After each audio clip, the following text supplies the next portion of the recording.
Iran और Israel के बीच छिड़ी इस भीषण जंग ने पूरी दुनिया को दो हिस्सों में बांट दिया है और होर्मुज की लहरों में बारूद की गंध फैल चुकी है। हालांकि इस महासंकट के बीच एक बड़ी राहत की खबर सामने आई है कि अमेरिका और ईरान के बीच 2 हफ्तों का सीज फायर हो गया है। इस अस्थायी शांति के बावजूद ग्लोबल ट्रेड का सबसे बड़ा रास्ता यानी स्ट्रेट ऑफ हॉर्मुज इस वक्त दुनिया का सबसे खतरनाक पॉइंट बना हुआ है, जहां से गुजरने वाले हर जहाज पर मौत का साया मंडरा रहा है।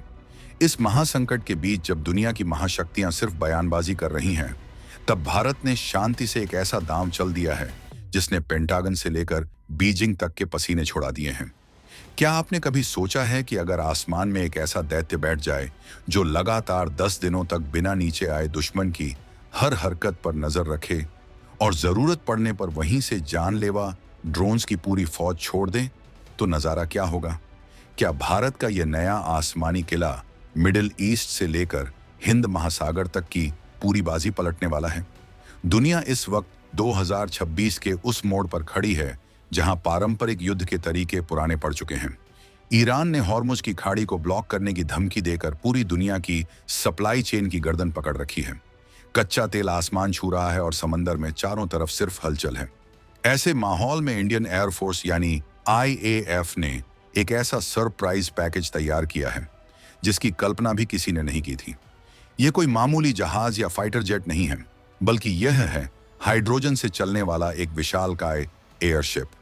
एक ऐसा एयरशिप जो रडार की नजरों से बचकर बादलों के ऊपर घंटों नहीं बल्कि पूरे 240 घंटों तक यानी 10 दिनों तक तैनात रह सकता है। यह सिर्फ एक सर्विलांस टूल नहीं है, बल्कि एक चलता फिरता कमांड सेंटर है जो दुश्मन के लिए किसी बुरे सपने से कम नहीं होगा। अब जरा इस एयरशिप की ताकत को गहराई से समझते हैं।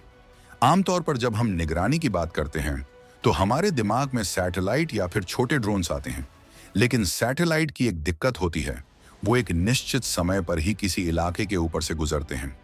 ड्रोन्स की दिक्कत यह है कि उनकी बैटरी या फ्यूल कुछ ही घंटों में खत्म हो जाता है, लेकिन भारत का यह नया हाइड्रोजन पावर्ड एयरशिप इन दोनों समस्याओं का जड़ से खात्मा कर देता है।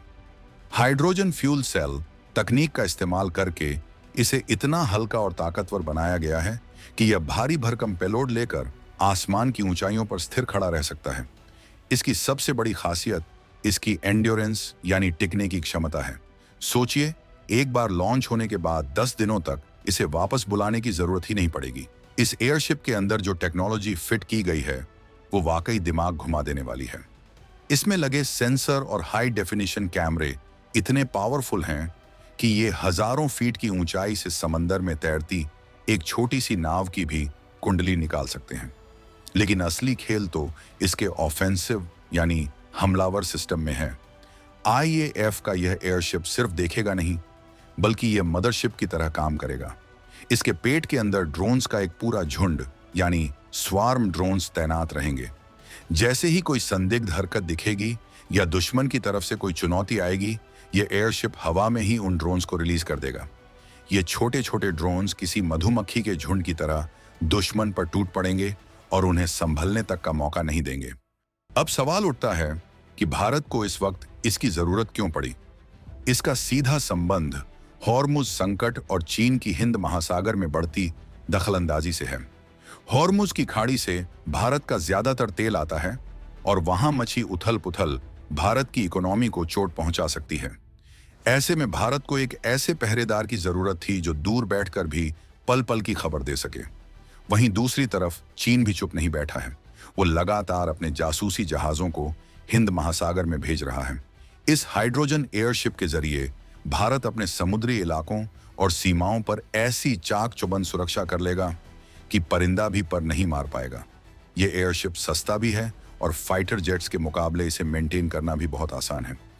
तकनीकी भाषा में कहें तो यह एक सस्टेनेबल सर्विलांस प्लेटफॉर्म है। चूंकि यह हाइड्रोजन से चलता है, इसलिए इसमें से कोई शोर नहीं होता और न ही कोई धुआं निकलता है। यानी यह पूरी तरह से साइलेंट किलर मोड में काम करता है। दुश्मन को पता भी नहीं चलेगा कि उनके सिर के ऊपर कोई बैठा है जो उनकी हर एक बात, हर एक मूवमेंट को रिकॉर्ड कर रहा है। इसके जरिए कम्युनिकेशन को भी बूस्ट किया जा सकता है। अगर किसी जंग के दौरान हमारे सैटेलाइट्स को नुकसान पहुंचता है, तो ये एयरशिप्स अस्थायी सैटेलाइट की तरह काम करेंगे और हमारी सेनाओं के बीच संपर्क टूटने नहीं देंगे। यानी यह सिर्फ एक हथियार नहीं, बल्कि भारत का प्लान बी भी है। आज के दौर में जहां एक एक मिसाइल की कीमत करोड़ों में होती है, वहां यह एयरशिप बहुत ही किफायती साबित होने वाला है। एक फाइटर जेट को हवा में रखने का प्रति घंटा खर्च लाखों में आता है, लेकिन यह एयरशिप बहुत ही कम खर्च में वही काम कर सकता है। इसकी भारी वजन उठाने की क्षमता यानी हैवी लिफ्ट इसे और भी खास बनाती है। यह सिर्फ कैमरे नहीं, बल्कि जैमर्स, राडार और छोटे मिसाइल सिस्टम भी कैरी कर सकता है। भारत की डिफेंस एजेंसी DRDE ने इस पर दिन रात काम किया है ताकि इसे 2026 की जरूरतों के हिसाब से परफेक्ट बनाया जा सके। यह आत्मनिर्भर भारत की वो तस्वीर है जो दुनिया को दिखा रही है कि हम अब सिर्फ नकल नहीं करते, बल्कि नए बेंचमार्क सेट करते हैं। जरा सोचिए, लद्दाख की कड़कड़ाती ठंड हो या राजस्थान का तपता हुआ रेगिस्तान, हर जगह यह एयरशिप तैनात किया जा सकता है। दुश्मन की सीमा के पास इसे उड़ाकर हम उनकी हर छोटी बड़ी तैयारी को लाइव देख सकते हैं। ड्रोन स्वार्मिंग की जो बात मैंने की, वो आने वाले समय की सबसे घातक तकनीक है। जब 50 या 100 छोटे ड्रोन्स एक साथ हमला करते हैं, तो दुनिया का कोई भी एयर डिफेंस सिस्टम उन्हें रोक नहीं पाता। वे राडार को कंफ्यूज कर देते हैं, और जब इन ड्रोन्स को कंट्रोल करने वाला बेस स्टेशन खुद आसमान में ही मौजूद हो, तो इनकी रेंज और मारक क्षमता कई गुना बढ़ जाती है। भारत का यह कदम सीधे तौर पर उन देशों को चेतावनी है जो हमारी सीमाओं के पास आंख दिखाने की कोशिश करते हैं। ईरान और इजराइल के बीच के तनाव ने यह साफ कर दिया है कि आने वाले समय में समंदर और आसमान की जंग वही जीतेगा जिसके पास प्रेसिजन यानी सटीकता होगी। भारत ने इस एयरशिप को बनाकर अपनी सटीकता को कई गुना बढ़ा लिया है। इस एयरशिप की बनावट ऐसी है कि इस पर गोलियों या छोटे हमलों का असर नहीं होता। इसमें कई छोटे छोटे चैम्बर्स होते हैं। अगर एक हिस्सा पंचर भी हो जाए तो भी यह गिरता नहीं है। यह इसकी सबसे बड़ी मजबूती है। इसके अलावा इसकी स्पीड को भी कंट्रोल किया जा सकता है। यह एक जगह पर खड़ा रहकर घंटों तक निगरानी कर सकता है, जो किसी भी नॉर्मल ड्रोन के लिए नामुमकिन है। इतिहास गवाह है कि जिसने अपनी तकनीक पर काम किया है, वही दुनिया पर राज कर पाया है। आज भारत जिस तरह से हाइड्रोजन एनर्जी की तरफ बढ़ रहा है, उससे हम न सिर्फ अपनी ऊर्जा की जरूरतों को पूरा कर रहे हैं, बल्कि डिफेंस में भी इसका लोहा मनवा रहे हैं। यह एयरशिप इस बात का सबूत है कि 2026 का भारत किसी के पीछे नहीं खड़ा है। हम अपनी सुरक्षा के लिए खुद के रास्ते बना रहे हैं। अमेरिका और चीन जैसे देश भी अभी इस तकनीक पर रिसर्च ही कर रहे हैं, लेकिन भारत ने इसके प्रोटोटाइप और टेस्टिंग में बढ़त बना ली है।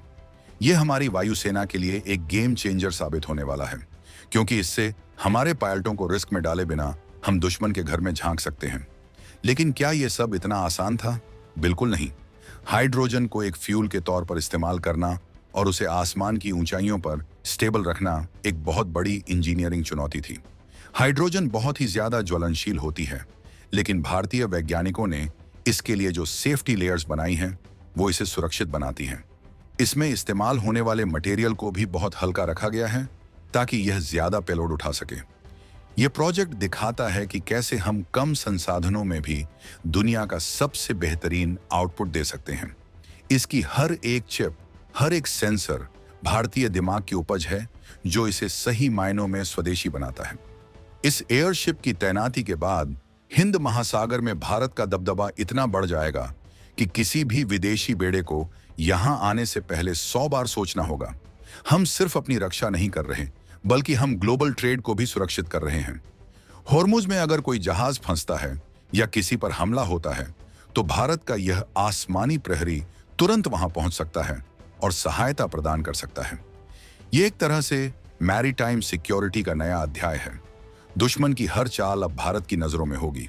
अब वो दिन दूर नहीं जब भारत के आसमान की रखवाली ये विशालकाय प्रहरी करेंगे और हमें किसी और की तरफ देखने की जरूरत नहीं होगी। आप खुद सोचिए, एक ऐसी मशीन जो थमती नहीं, जो थकती नहीं और जो झुकती नहीं। 10 दिनों का बैकअप किसी भी युद्ध की दिशा बदलने के लिए काफी होता है। अगर दुश्मन कोई सरप्राइज अटैक प्लान करता है, तो ये एयरशिप उसे शुरुआत में ही पकड़ लेगा। इसका मतलब है कि हमारे पास रिएक्ट करने के लिए ज्यादा समय होगा। भारत की इस ताकत ने हमारे पड़ोसियों की नींद उड़ा दी है। उन्हें समझ नहीं आ रहा कि इस अदृश्य खतरे से कैसे निपटें, क्योंकि यह एयरशिप बहुत ही ऊंचाई पर उड़ता है, जहां से इसे मार गिराना किसी भी साधारण मिसाइल के लिए बहुत मुश्किल होता है। राष्ट्रवाद सिर्फ नारों में नहीं होता, बल्कि ऐसी उपलब्धियों में झलकता है। जब हम देखते हैं कि हमारा देश दुनिया की सबसे जटिल समस्याओं का समाधान अपनी देसी तकनीक से निकाल रहा है, तो सीना गर्व से चौड़ा हो जाता है। आईएएफ का यह हाइड्रोजन एयरशिप आने वाली पीढ़ियों के लिए प्रेरणा बनेगा। यह बताएगा कि कैसे हमने अपनी इंटेलिजेंस और विजन का इस्तेमाल करके खुद को एक महाशक्ति के रूप में स्थापित किया। होर्मुज का संकट हो या दुनिया का कोई भी कोना, भारत अब अपनी सुरक्षा के लिए पूरी तरह तैयार है। हमारे पास अब वो आंखें हैं जो कभी झपकती नहीं हैं।